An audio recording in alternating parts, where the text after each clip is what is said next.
ចឹងបើកឆាកនៃវីដេអូនេះគឺខ្ញុំកំពុងតែដើរទៅកាន់ពហុកលដ្ឋានជាតិគឺយើងស្គាល់ថា Start Olympic ហ្នឹងឯងពីចម្ងាយពីផ្ទះខ្ញុំទៅ Start Olympic គឺជិតទេខ្ទង់ប្រហែល3-4នាទីគឺដើរដល់ហើយគឺខ្ញុំដើរទៅហ្នឹងដើម្បីឡើងឡានក្រុងដែលខាងសហព័ន្ធបាល់ទាត់កម្ពុជាគឺគាត់បានរៀបចំដើម្បីដឹកជញ្ជូនអ្នកគាំទ្រពីពហុកលដ្ឋានជាតិហ្នឹងទៅកាន់ Start មរតកតេជោដើម្បីឲ្យហ្វេនបានចូលរួមទស្សនាការប្រកួតរវាងកម្ពុជាហើយនិងសិង្ហបុរីនៅក្នុងពានរង្វាន់ AFF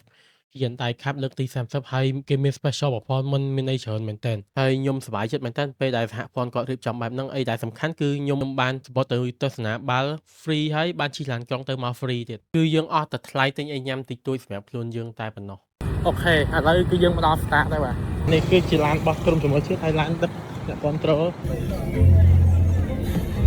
ឡានក្រុងដែលខាងសហព័ន្ធគឺគាត់បានរៀបចំឲ្យហ្នឹងគឺ the best តែម្ដងគឺផាសុកភាពហើយអ្នកបើកបរគឺគាត់រស់រាយរាក់ទាក់មែនទែនចឹងបន្ទាប់ពីយើងធ្វើដំណើរជាង40នាទីក្រោយមកក៏យើងបានមកដល់ start មរតកតេជោហើយអ្វីដែលសំខាន់គឺខ្ញុំទិញបាននំប៉័ងសាច់សម្រាប់ញ៉ាំមុនការប្រកួតដោយសារតែខ្ញុំអត់មានបានញ៉ាំបាយថ្ងៃទេហើយអ្នកគ្នាអាចមើលឃើញបានគឺ view របស់ start មរតកតេជោយើងគឺស្អាតខ្លាំងមែនទែនបន្ទាប់ពីបានចូលមកដល់ក្នុង start ហើយក៏យើងចាប់តាមដំងជួរហើយ check សំបុត្រដើម្បីចូលទៅស្វែងរកកន្លែងអង្គុយរបស់យើងហើយពេលដែលចូលមកដល់គឺខ្ញុំ surprise ខ្លាំងមែនទែនតែម្ដង Oh my god អ្នកនាងនេះគឺជាលើកទី1តែខ្ញុំបានមកមរតកតេជោអ្នកនាងតែបានចូលក្នុង start តតែម្ដងបើសិនជាខ្ញុំធ្លាប់មកលើកមុនគឺខ្ញុំធ្លាប់មកមើលបាល់ស្ទាត់ក្នុងសាល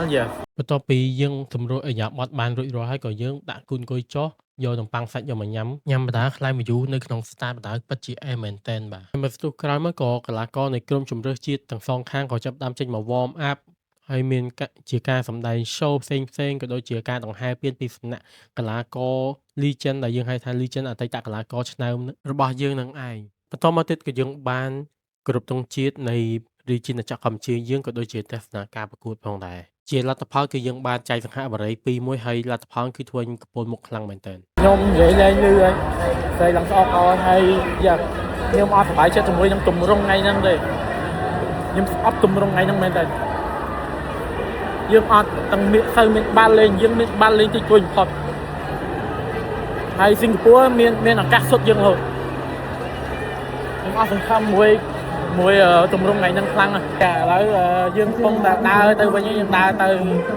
កន្លែងឡានក្រុងយើងដើម្បីជិះទៅ Start Olympic ហើយយើងទៅតែយើងវិញ